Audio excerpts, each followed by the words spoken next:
Welcome, everyone. Thank you for being here.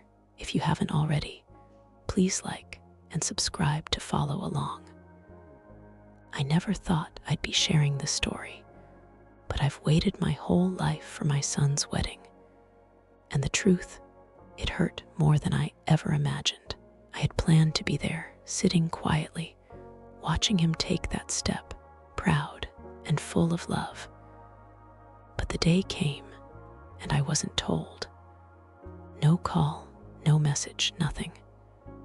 I found out in the worst way possible.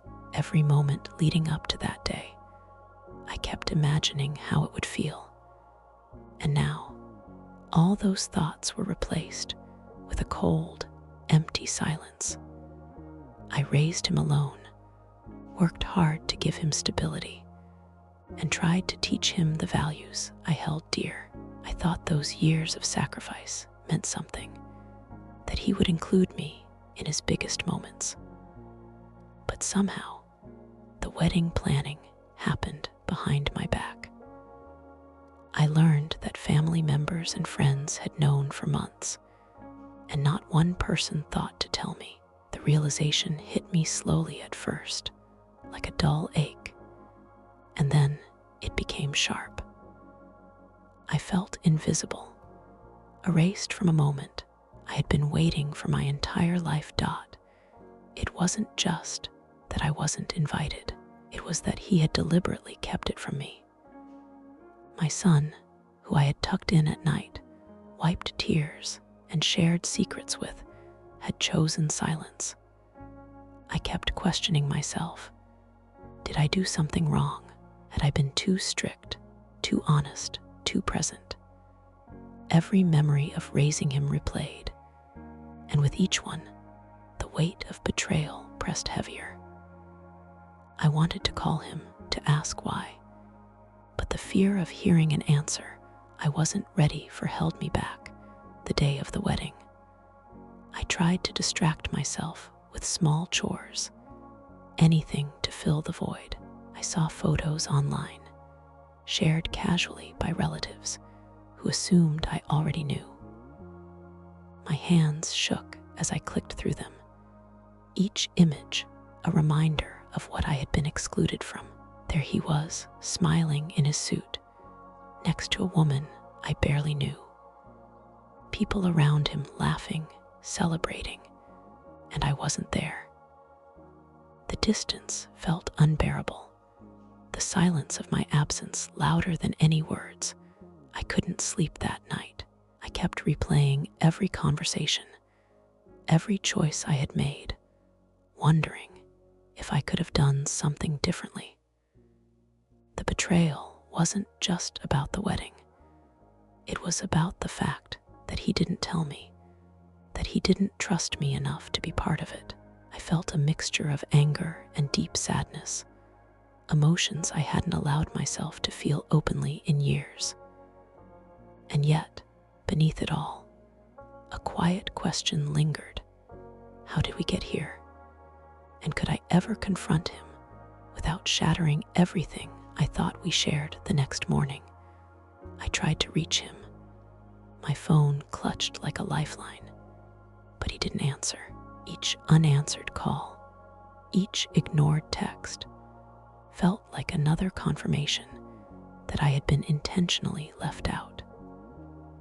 I kept replaying the last conversation we had about his wedding, and for the first time, I noticed the subtle distance in his voice, the hesitation I had overlooked. That tiny pause now felt like a warning I had missed, and the thought that he could do this quietly, without even considering my presence, made my chest tighten. With disbelief I thought about calling my relatives, anyone who might know why I was excluded. But even there, I met silence or vague excuses. Some claimed it was too last minute, others that he wanted a small ceremony. Yet no one told me before the day. I kept asking myself, how could everyone else know, and I be completely in the dark? My mind wandered to all the years I had worked, sacrificed, and hoped for these moments, only to realize that my presence didn't seem to matter. The sting of betrayal was sharper because it was so carefully hidden. I went back to the photos I had seen online. Each one tore at me differently. I noticed the smallest details, the flowers he had chosen, the decorations I might have loved, the faces of family members smiling while I wasn't there. I could see the excitement and pride in their expressions, and yet I was missing from it all.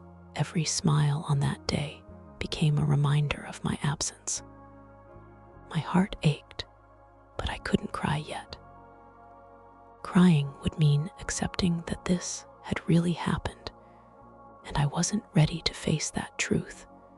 I tried to imagine what had led him to make this choice. Did his bride ask him to exclude me? Did he agree without thinking of the consequences? The why consumed me. I remembered the late nights we spent talking about life, the secrets we shared, and the quiet moments that had bonded us. How could all that mean so little now?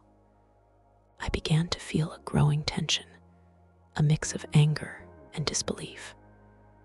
I had imagined being part of this day for decades, and now, knowing that he had deliberately left me out, made me question everything I thought I understood about our relationship hours past. As I sat quietly, staring at my phone, unwilling to sleep, unwilling to call him again, without control over my words. The silence between us had become a wall I couldn't climb. Every memory I had of raising him, the scraped knees, the late night talks, the little victories and tears, weighed heavily on me. I realized this wasn't just about a wedding. It was about trust, respect, and the boundaries he had crossed. And yet, beneath my pain, a stubborn hope remained, a small voice wondering if confronting him could ever bring answers, or if it would only deepen the rift I spent that evening pacing the house, replaying every detail I could remember about his upcoming wedding. I kept thinking, maybe there was a misunderstanding. Maybe he assumed I already knew. But the thought felt hollow.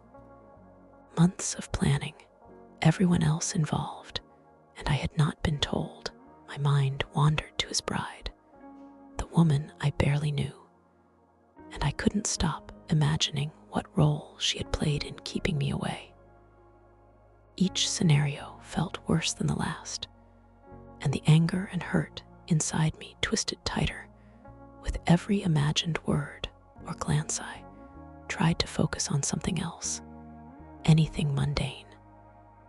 But every sound reminded me of the day I had missed, the mail, the phone, even the clock ticking on the wall. It was a constant reminder that my presence had been erased. I wondered if he had imagined me as a problem, someone who might create tension. It made me question the foundation of our relationship.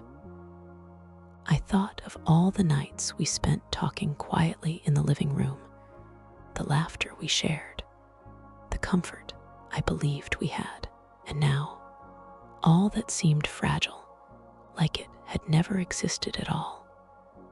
I remembered the mornings I would wake him for school, the late nights helping with homework, the sacrifices I had made to ensure he had stability and comfort.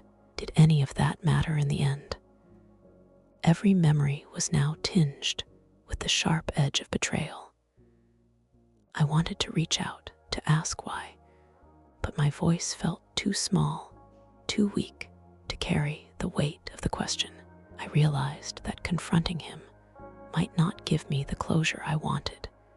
It might just remind him of his choices. Yet the urge to hear the truth burned inside me the next day. I decided to ask someone close to him, hoping for clarity, but the answers were vague, evasive, and somehow protective, as if everyone was afraid of upsetting him. I realized how carefully this had been orchestrated, how deliberate it all seemed.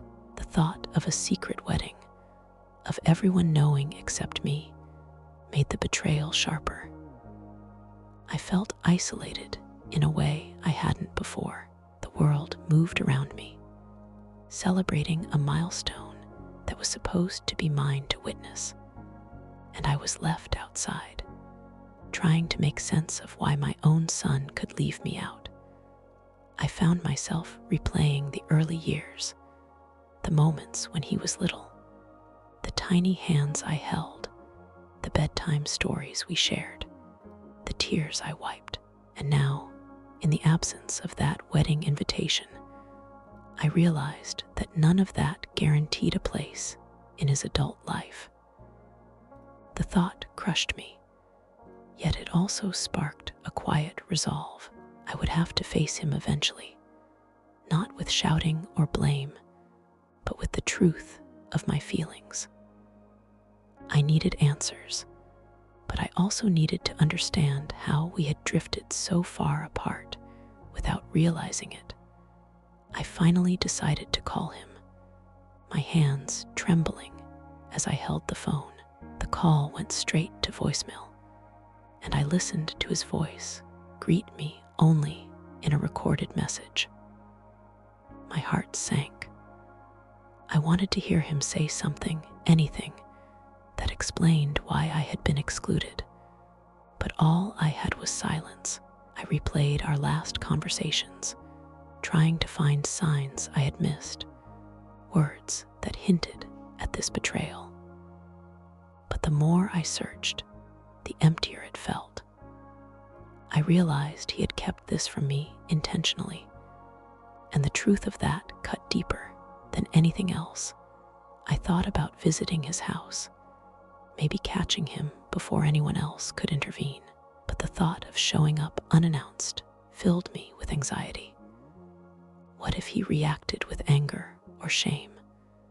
What if I only made things worse? Every scenario played in my mind, each one darker than the last. I remembered how proud I had been during all his milestones, the graduations, birthdays, and achievements. And now, even on his wedding day, I wasn't part of it. The absence felt deliberate, and I couldn't escape the feeling that I had been erased from his life. I reached out to a friend, someone who had been close to our family. I needed an outside perspective, someone who might explain why this had happened. But even she was hesitant, choosing her words carefully, as if she feared upsetting him. She confirmed what I already suspected.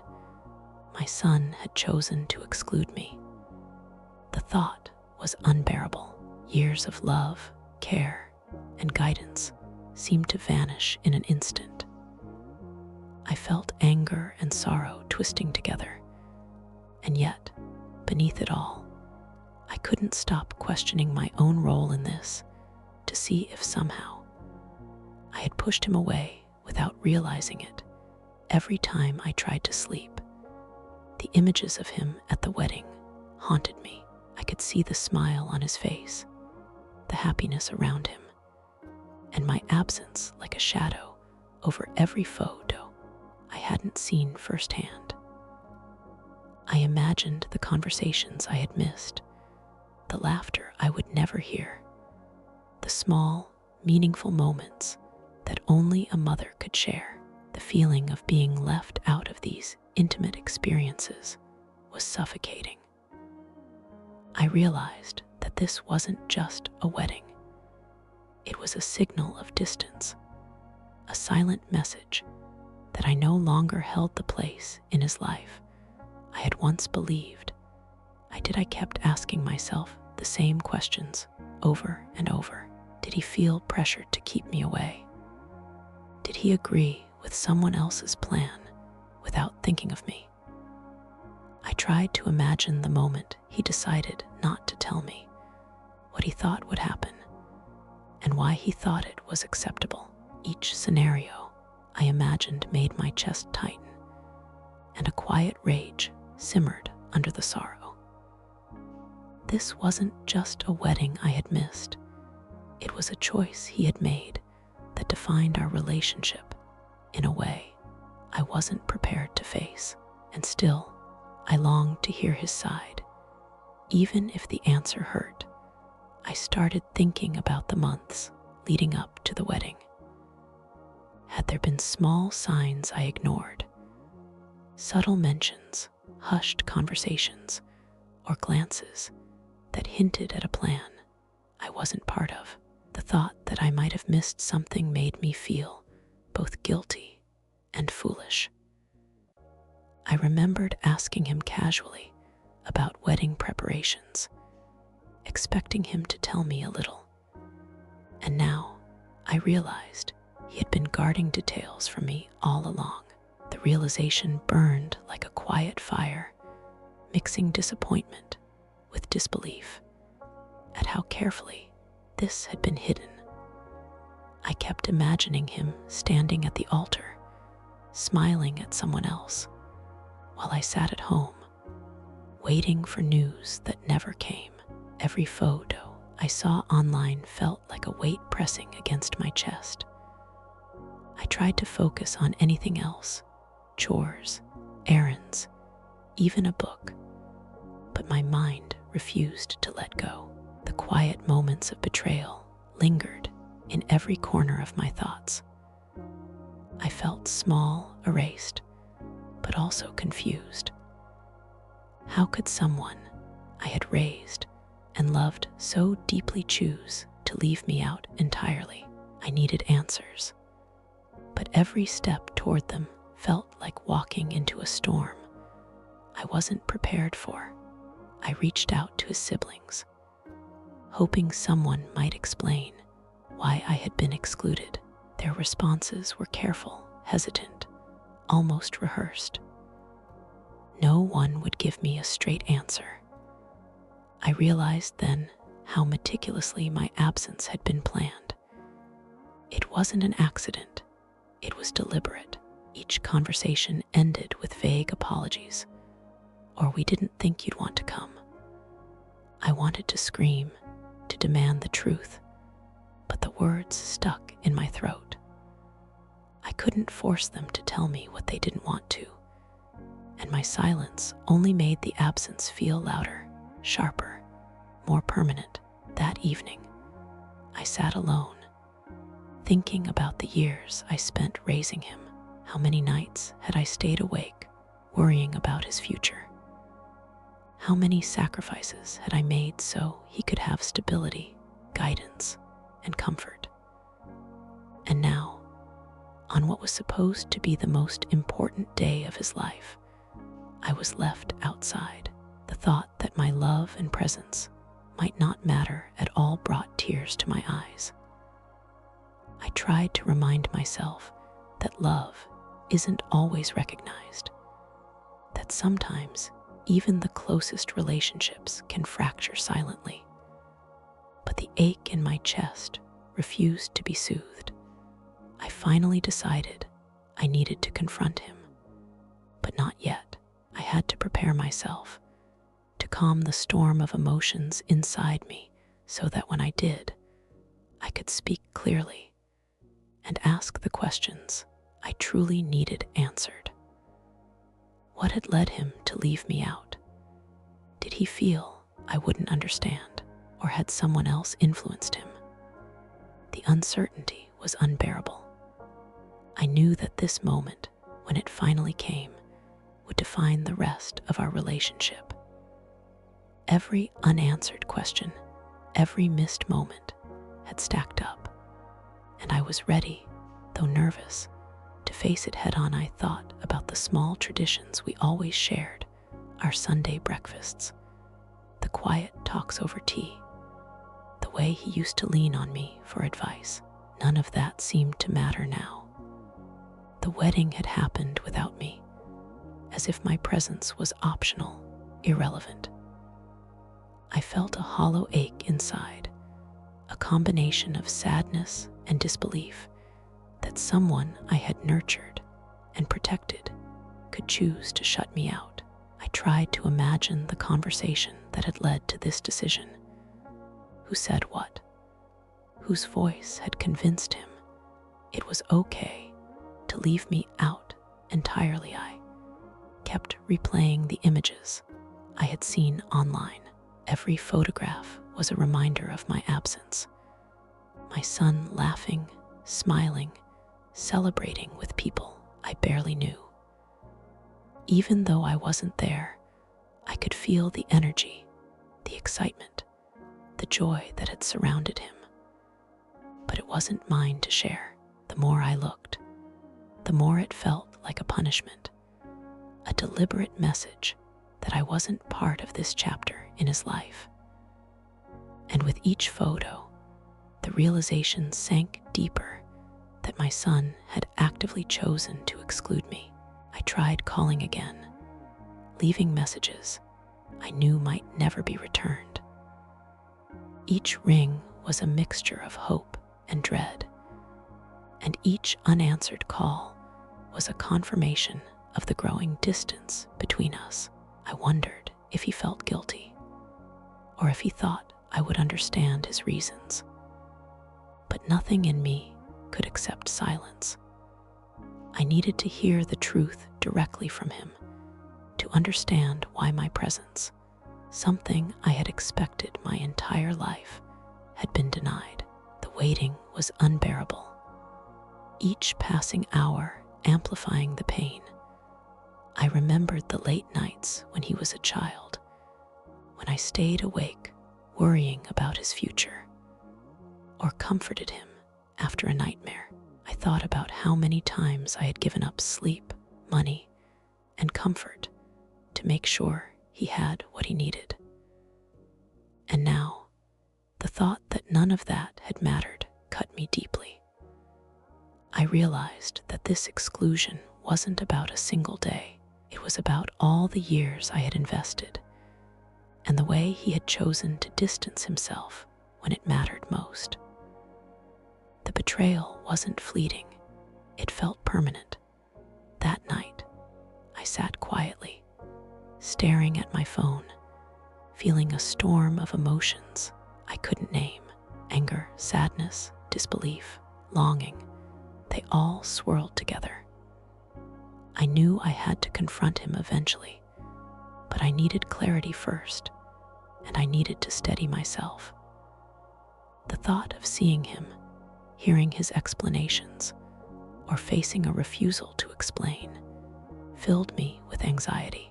Every memory, every sacrifice, every quiet moment we had shared suddenly seemed fragile, as if one wrong word could break the fragile bond that remained. And yet, beneath all the pain, I still longed to reconnect the following morning. I tried to focus on small tasks around the house, but every movement reminded me of what I had missed. Even the quiet hum of the appliances seemed to echo the absence of the day I had been waiting for. I thought about the people I had relied on for support, and yet no one had stepped forward. The deliberate silence around my exclusion gnawed at me. It wasn't just the wedding. It was the fact that everyone seemed complicit, knowing I had been left out and doing nothing to stop it. I went through old letters and photographs, trying to remind myself of the closeness we once had. I remembered his first steps, his first words, the little celebrations we shared that felt private and sacred. Now, those memories felt like reminders of what had changed, of the connection that had been taken from me without explanation. I realized that time hadn't eroded our bond. It had been deliberately ignored, set aside in favor of secrecy. The knowledge hit me slowly, painfully, that that this wasn't a misunderstanding, it was a choice. I began thinking about his bride, wondering how she had influenced the decisions. Was she aware of the pain this would cause me? Had she asked him to exclude me, or had he done it willingly? The questions refused to leave my mind. Each possibility felt heavier than the last. I tried to imagine the moment the decision was made, and in doing so, I felt a mix of anger and deep sorrow. I knew that confronting him meant confronting both of them in a way that could change our family forever. And yet, I could no longer stay silent. I called a close friend to talk, someone who had always understood the depth of my relationship with my son. I explained everything, the exclusion, the photos, the silence, and she listened quietly. Her only words were soft warnings. Be patient, be calm, but don't ignore your feelings. Her voice reminded me that my emotions were valid, that my hurt mattered. For the first time, I realized that facing this situation required careful thought, not just emotion. I had to understand what had led to this, but also prepare myself for the possibility that some answers might be painful. That night, I sat with my thoughts, replaying the images and conversations in my mind. I realized the pain I felt was layered. Anger at being excluded, sorrow for the loss of closeness, and fear that the bond we shared might never recover. Every memory of raising him became sharper, more poignant, because they contrasted so starkly with the reality of my absence. I promised myself that when I finally spoke to him, I would be clear, calm, and focused. I didn't want to yell or accuse.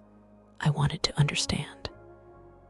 But beneath that intention, a quiet, simmering hope remained that he might still acknowledge the role I had always played. The next day, I decided to write down everything I wanted to say to him. Words poured out anger, hurt, confusion, but also the quiet love that had never left me. I read them over and over, realizing that this wasn't just about missing a wedding. It was about feeling invisible in the life of the person I had devoted myself to raising. Writing forced me to face the reality I had been avoiding. My son had chosen secrecy, and I had to confront that choice. No matter how difficult, I thought about showing up at his home, standing at the door, and demanding an explanation. But I stopped myself.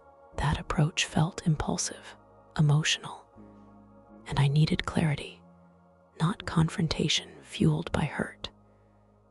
Instead, I imagined sitting quietly, speaking calmly, asking the questions that had kept me awake nights. I wanted to hear the reasons from him, to understand what had motivated his silence.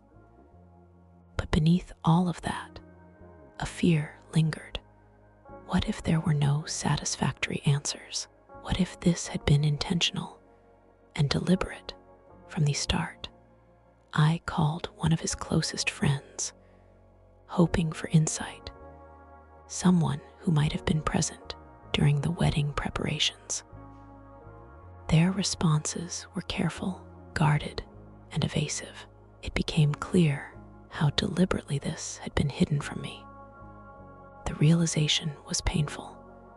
This was not a mistake or oversight.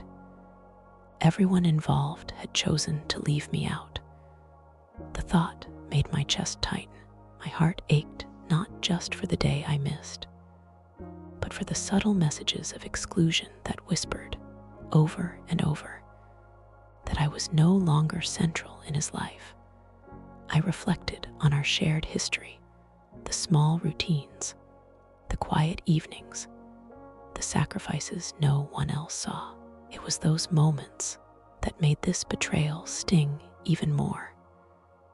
To be left out of such a milestone, after all we had been through together, was jarring. I wondered if he realized the weight of his choice, if he understood how deeply it hurt.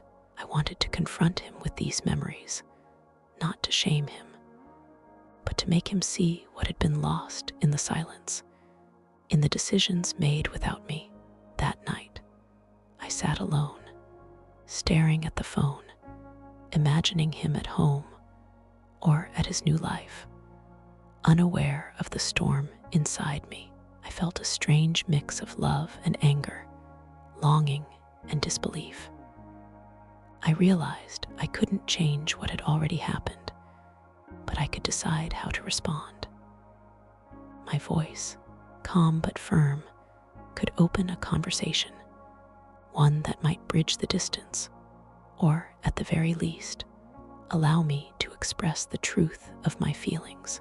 The question that lingered most, however, was whether he would listen, or if my words would be met with silence once more. I knew I had to see him soon, to finally speak the words I had rehearsed countless times. The fear of rejection and the uncertainty of his response gnawed at me, but the silence was unbearable.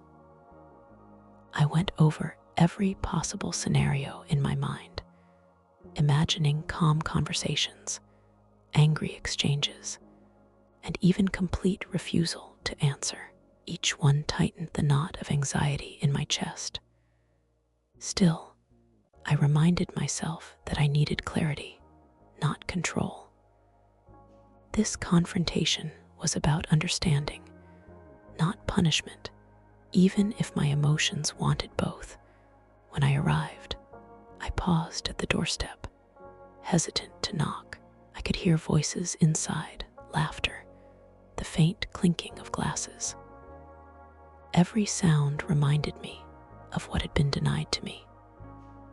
My hand hovered over the door, trembling, as memories of our shared life pressed in bedtime talks, scraped knees I had bandaged, the quiet pride of watching him grow. And yet, all those years seemed overshadowed by this deliberate exclusion. I took a deep breath, knowing I couldn't avoid the truth any longer, and knocked softly, preparing for whatever response awaited me. He opened the door, surprise flashing across his face. I stayed silent for a moment, letting him process my presence. The air between us felt heavy with years of unspoken words. I wanted to speak calmly, to explain the pain his absence had caused, but the words threatened to choke me. He seemed unsure, almost guilty, yet I didn't know if he fully understood the weight of his choices. For the first time, the distance between us felt tangible, something I could almost reach out and touch, but bridging it would take more than words. I finally began, my voice quiet but steady. I spoke of the years I had devoted to raising him, of the nights I had stayed awake worrying, of the sacrifices no one else had seen. I described the moment I found out about the wedding, the photos online, the feeling of being erased from a milestone I had imagined for decades. Each word carried the weight of my pain, but also the love I still felt. I watched him listen, his expression shifting subtly, and realized that this conversation might finally reveal truths we had both avoided for too long. He remained silent for a long time, and the quiet between us was almost unbearable. I felt a mix of hope and fear. Hope that he might finally acknowledge the hurt, fear that he might dismiss it entirely. The years of shared memories seemed fragile, as if they could be broken in an instant. And yet, in that silence, I sensed a moment of recognition, a flicker that maybe he understood, even if he couldn't fully express it.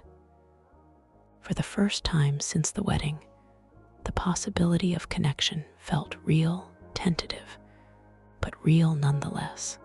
Finally, he spoke, his voice low and hesitant. He tried to explain the decisions, the pressures he felt, and the choices that had led to my exclusion. Each word I heard was like walking on glass, painful but necessary. I listened without interrupting, trying to separate the excuses from the truth. With every sentence, I realized the complexity of the situation, that this wasn't just about me, but also about his fears, his mistakes, and the influence of others. Still, the hurt remained deep and sharp, a reminder that love doesn't erase betrayal. I asked questions, calmly but firmly, wanting clarity more than confrontation. Why had no one told me? Why had he agreed without considering my feelings? Each answer revealed layers of misunderstanding, miscommunication, and influence from others. Yet, even amidst explanations, the absence of prior notice felt deliberate. A boundary crossed that shouldn't have been. I felt the mix of relief and lingering pain. Relief for finally hearing his side. Pain because the truth didn't change the fact that I had been left out. As we spoke, memories surfaced, the small joys, the quiet conversations, the milestones we had shared. I reminded him gently of the moments that mattered to us, the foundation of our bond. His face softened, and for the first time in weeks, I felt a flicker of the closeness we had lost. But the wedding had happened, and the absence could not be undone. I realized reconciliation would take more than words.